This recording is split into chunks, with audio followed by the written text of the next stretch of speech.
asking that as a matter of fact.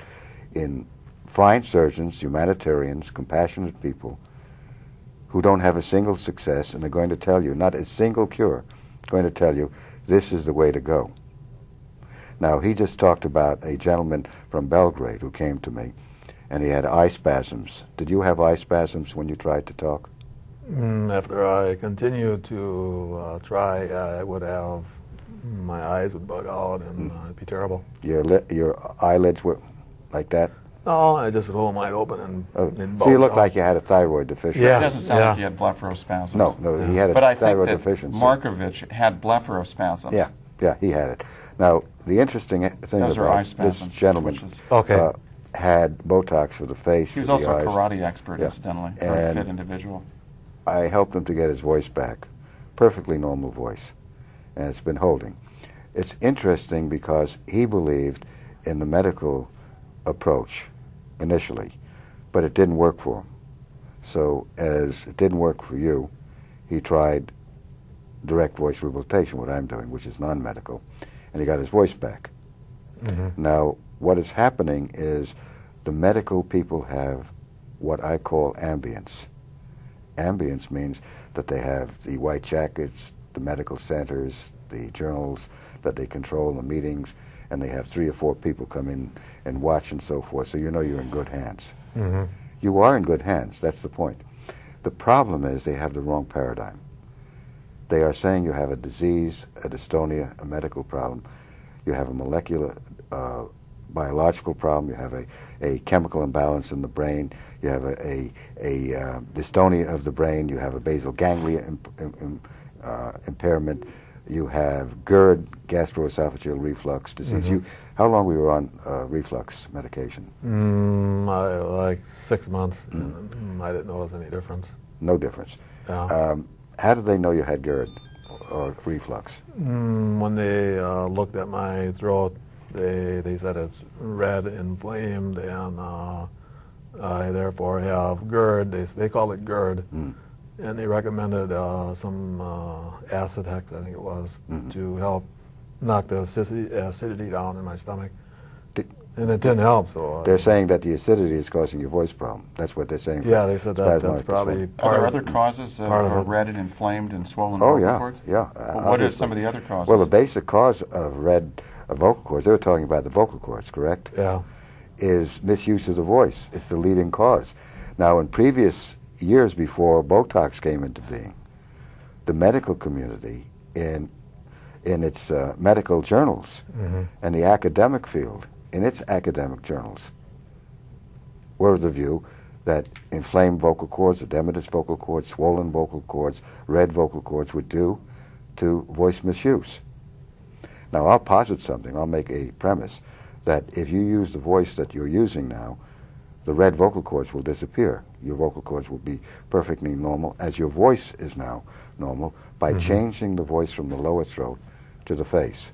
Yeah. Did anybody ever tell you, when you went to these facilities, the medical centers, and the ear, nose, and throat doctors, did anybody ever tell you you're talking wrong? No, they did not.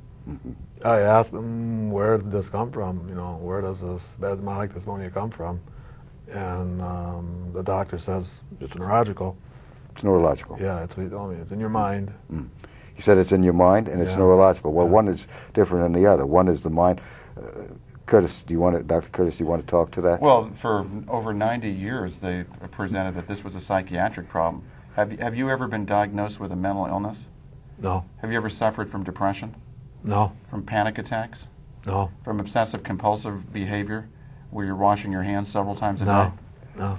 Now, he does not have a psychiatric problem, but when you were trained in your residency, they made you fear the spasmodic dysphonic patient, didn't they? Yeah, we were afraid you were a Hannibal Lecter. Okay. And you were considered sociopathic, psychopathic, schizophrenic, and a good one was neurotic. And from my meeting with you, you seem perfectly normal. Okay. Can I ask you, are you perfectly normal? I think so. I look normal. I hope I am. What made you abnormal in the way you reacted? Let me tell you what it was. Your strangled voice. You had it for a year and a half, and you couldn't get out of it, And did you get psychological and emotional pressures from not being able to talk? Well, yes.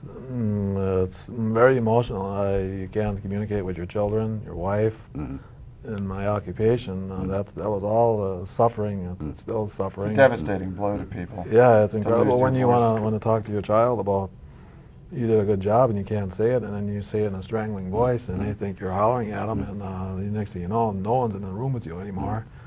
They're all in the other room, and it's very devastating. You're terrifying them with your voice. It's a frightening voice. Yeah. It's a monster type voice. Yeah, it is a monster it's type a monster voice, yeah. voice because they perceive you. It would be the same of like a kind of vocal leprosy. It is. It's like the colonies of It is. people. It And is. they have them stacked up at these medical centers, waiting in line. I mean, literally out the door. It's like a movie preview in order to wait for their Botox injections. Yeah. Well- So you're isolated. Your job is finished. You can't function. Yeah. Your life is over. Well, you can get people in his downline to work. Yes. Right? All right. You got a great laugh. You Absolutely. didn't laugh. You didn't smile when you Yeah. initially came in. Yeah. And this is your voice. It was 2003. Do you have a cold? Oh. I was a featured speaker in Chicago. There's 12 other people. I had a 1-hour training, and on stage it just happened. I just couldn't talk no more. Something cramped up, and I just couldn't talk. Okay. What do you do? We're trainers for Herbalife International. You can't make a living with that voice. No. No. You're finished. Yeah, I wanted to correct it. Even before I was on stage, 6 weeks before I was on stage, it was flaring up and getting spasmodic on me before that event. Mm-hmm. And, Okay. What did I tell you is the problem? I speak and I use my voice incorrectly. I have a bad habit. I speak from my lower throat instead of the mask. And I start. But his breathing also, I know. No, forget the breathing. Yeah. Because the breathing was reversed, but I didn't work on the breathing. Oh, you haven't Yeah. even talked to him about the breathing yet? No, it's not relevant because I changed his voice and the breathing became normal. Yeah. I told him we may be able to circumvent that. Did we? Yeah.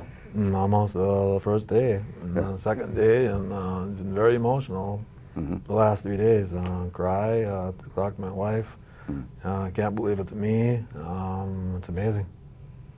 So you're going to recommend me for a high position in your field Definitely. so I can get out of this field? Because Sure. this is a hard field I'm in. I'm up against the entire medical community in the world. They're saying that it can't be cured. It's hopeless. It's a dystonia. It's a neurological problem. Well, they're also telling you, because I spoke with one of your colleagues from the Mayo Clinic, told Dr. Cooper that he's treating, he acknowledges that he has cures for spasmodic dysphonia, but now he's saying that these are psychogenic varieties of spasmodic dysphonia. Now, I understand that the patient that he was referring to also, who was cured for 17 years, Reverend James Johnson, was diagnosed by this individual with spasmodic dysphonia, not psychogenic spasmodic dysphonia, but regular. But now that you've And returned the recommended patient, surgery because it's neurological. and now that you've returned the patient back, and has had a cure for 17 years, now it's psychogenic spasmodic dysphonia. Yeah. So I find that interesting. Yeah, I find the whole field interesting, that there's one lone doctor, namely Mort Cooper, who's saying to the medical community and to the drug industry, to Merck, that it's not reflux-oriented and causing your SD, that it's not Botox that's going to give you back your voice. They have you on Botox for life, and nobody knows the long-term downside effects on the body. Nobody. But apart from the side effects, just looking at how Ron responded to the Botox, it didn't return his voice back to his normal, natural, No. God-given speaking voice. Did it? No. It gave him a Botox voice. Yeah. What is the Botox voice, Dr. Curtis? This is this combination of a strangled-sounding voice. You see, if you're strangling and your habits are poor with respect to the way you speak, you're not even aware of this. Nobody's blaming anybody. It's basically just misuse of the voice. It does eventually lead to a mechanical breakdown. This is basically what's happened to you. It's as if you were, for 10 years, you were a car and you're car was out of alignment. You blew a tire out because you didn't notice that you were wearing on one of the edges. That's what you did on your vocal cords because your voice alignment was not properly placed. Now you're beginning to align it. Your pitch is better. Your tone focus is where it should be, projecting out of that mask area. And guess what? As Dr. Cooper said, the redness, if they were to examine you, again, with the video stroboscopy or with whatever tool they had, they would find that there would be less swelling and less redness now that your voice is projected. If any swelling at all. All right. How do you feel about what you're getting in my office compared to what you got from the Mayo Clinic and from the other facility, the hospital, and the voice, the speech pathologist that you visited? It's an experience to go from a year and a half of medical Botox and not getting results, and then seeing a local voice pathologist using her techniques, trying to train me to breathe different and go through some voice exercises. Did she tell you to yawn and to sigh? Yeah, whistle, all that stuff. Okay. Yawn But and sigh. I'd only see her once a week, and she'd give me my exercises. But I was doing my M's and my N's, but I was practicing wrong. I was practicing from my lower voice, whereas the last 3 days with you, you're with me in the office, and whenever you catch me talking from the lower voice, you'll say, "Ron, down, watch the machine," you know. And then You're looking at the voice mirror. It shows Yeah. your lights. And You're once working I, on a language match that plays you back. Yeah, and once I understood how I should use my voice correctly, I can't believe I'm here today on this program talking normal. It's just, it's unbelievable to actually sit here. I think I'm dreaming, but it's Can real. you demonstrate just very simply, Dr. Cooper, what you did with Ron to raise the tone, the pitch, and the tone focus? What techniques did you use? I with just him? changed him to a bass voice. He's talking tenor.